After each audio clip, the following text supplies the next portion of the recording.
네, 안녕하세요. 용쌤입니다. 묘지가 있는 토지를 낙찰받았습니다. 그리고 지금 협의 중이거든요. 어떤 물건이었고 묘지는 몇 개였고 어떤 식으로 해결을 해나가는지 한번 살펴보도록 하겠습니다. 당진시 순성면에 있는 물건이고요. 임야를 낙찰을 받았습니다. 공매로 낙찰을 받았고요. 감정평가 금액은 1,600만원대인데 5회 유찰이 돼서 840만원대까지 떨어졌던 물건입니다. 사진으로 봤을 때는 별다른 게 없어 보이기는 하는데 어떤 모양을 띠고 있는지 한번 보도록 할게요. 자, 해당 물건은 883만원에 낙찰을 받았고요. 낙찰은 2020년도에 받았습니다. 3년이나 지났네요. 제가 낙찰받은 물건들 하나하나 해결을 해 나가다 보면 세월이 정말 빨리 지나가는구나. 왜 낙찰 받아놓고 해결해야지 하면 또 몇 년 지나 있으니까 시간이 손살같이 지나간다라는 걸 느끼고 있습니다. 총 면적은 1983제곱미터고요. 495.75제곱미터만 나온 물건입니다. 위치 정보, 당진시 순성면, 마을회관 북서측 원거리에 위치하고 주위는 임야, 농지 및 농가주택 등이 혼재되고 대중교통 여건은 다소 불편시됨 뻔한 이야기 적혀 있고요. 본건 토지 일련번호 1은 남동 하양 완경사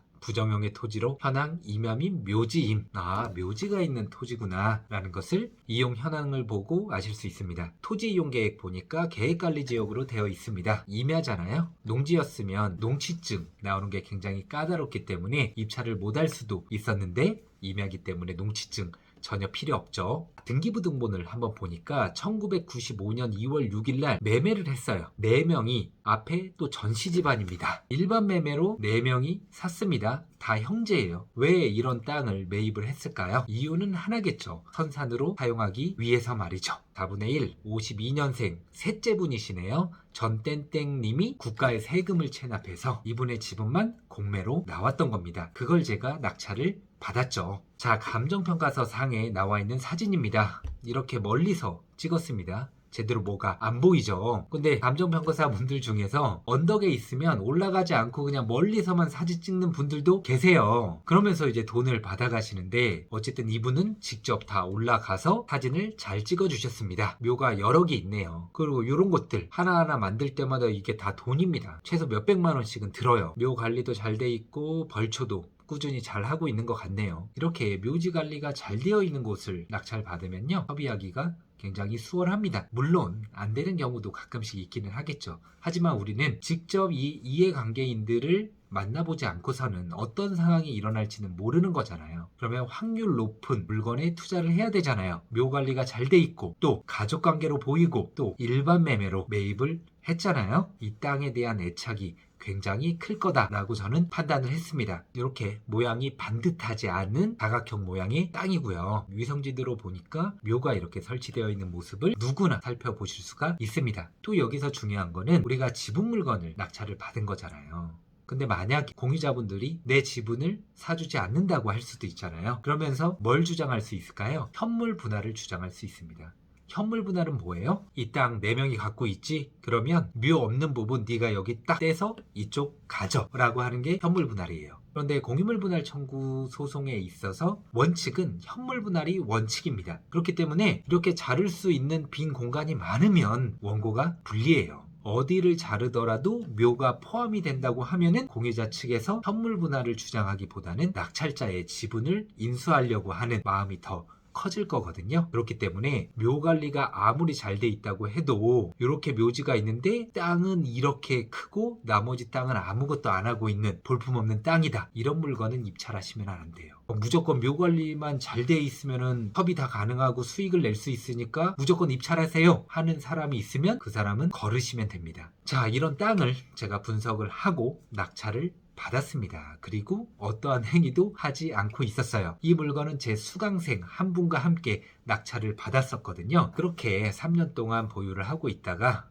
이제는 이 물건 해결을 해야 되겠다라고 판단이 서서 공유물 분할 청구 소송 및 부당이득 청구 소송을 진행을 했죠. 제가 항상 말씀드리잖아요. 제가 소송을 하는 이유는 뭐예요? 이해관계인들을 찾기 위해서. 이해관계인들을 찾으면 그분들과 대화를 통해서 협의를 해서 원래 있던 주인에게 되돌려주는 게 맞아요, 안 맞아요? 맞잖아요.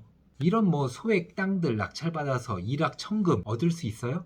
없습니다. 그리고 이분들은 조상들을 모시고 있잖아요. 내 조상도 아닌데 내가 이 땅 가지고 있어봤자 뭐예요. 그렇기 때문에 저는 공매나 경매로 나왔으니까 또 많이 유찰되니까 입찰을 하는 건데, 원래 소유하고 있던 분들, 관리하고 있던 분들에게 되돌려드린다는 마음으로 항상 입찰하고 협상을 하고 있습니다. 그렇기 때문에 욕 들어먹을 일도 없고요. 또 상대방이 저한테 화내는 일도 거의 없고요. 오히려 협의가 되면 고맙다는 이야기를 들으면서 투자를 재미나게 이어나가고 있습니다. 여러분들도 그런 투자자가 꼭 되셨으면 좋겠어요. 게다가 소장 중요한 부분들은 좀 가렸고요. 어쨌든 공유물 분할 청구 소송과 부당이득 청구 소송을 함께 진행했습니다. 함께 진행이 되어 됩니다. 또 재미난 건 공유물 분할 청구 소송과 부당이득 청구 소송과 또 건물 철거 소송을 또 한꺼번에 제기도 할 수 있습니다.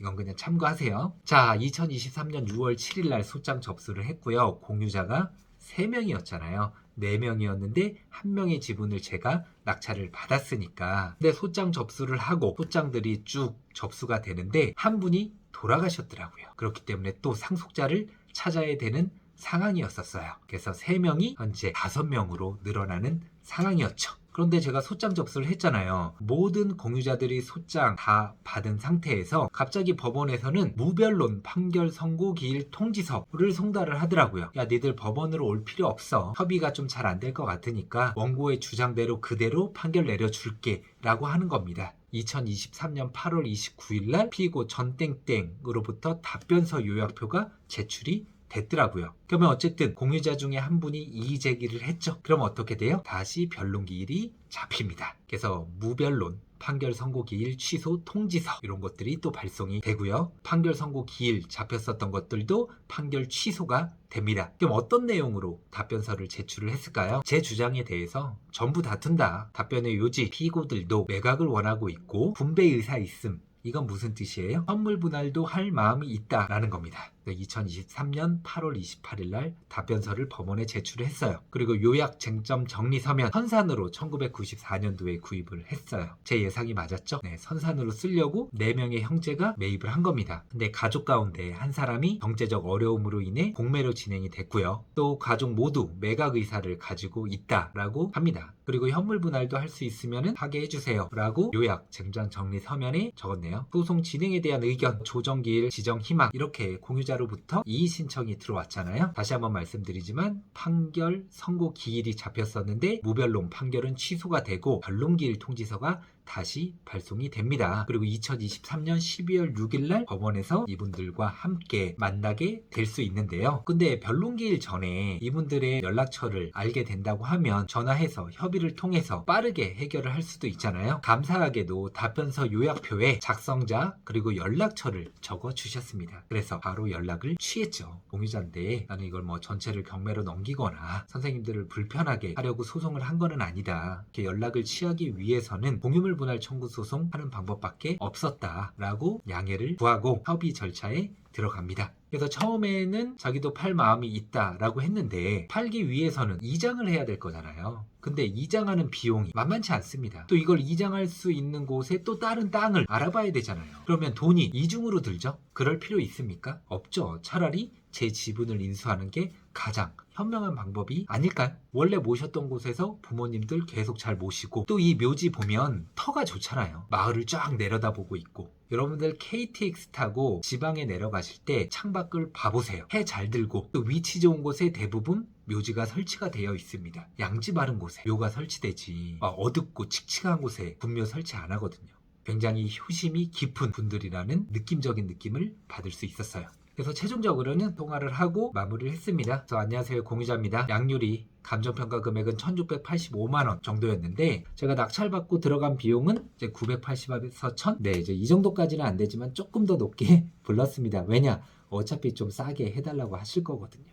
그래서 저는 1,450만원에 매도를 원한다. 감정가는 1,685만원인데 1,450만원이면은 나쁜 금액 아니잖아요. 서로 윈윈할 수 있는 저는 금액이라고 생각을 하고요. 또 이분들이 어떻게 나올지는 모르겠지만 조금 더 내고 해드릴 마음도 있고요. 그랬더니 어른들이랑 이야기 나눠보고 다음 주 초에 말씀드리겠다. 뭐 전화통화로는 굉장히 호의적이었는데 다른 공유자분들은 또 어떻게 생각하는지 모르잖아요. 한번 이 물건 연락이 오고 또 매도가 되면은 진행 과정 또 한번 올려보도록 하겠습니다. 묘지 있는 토지, 또 지분 토지, 또 토지 위에 건물이 있거나 이런 토지들 해결하는 거 그렇게 어렵지 않거든요. 또 소액으로도 할 수 있습니다. 그렇기 때문에 여러분들 영상 시청하는 것만으로 끝내지 마시고요. 꼭 열심히 움직이시고 모르면 책을 읽거나 강의를 듣거나 해서라도 내 것으로 만들어서 여러분들의 투자 스펙트럼을 넓히셨으면 좋겠습니다. 다음 영상으로 뵙도록 하겠습니다. 감사합니다.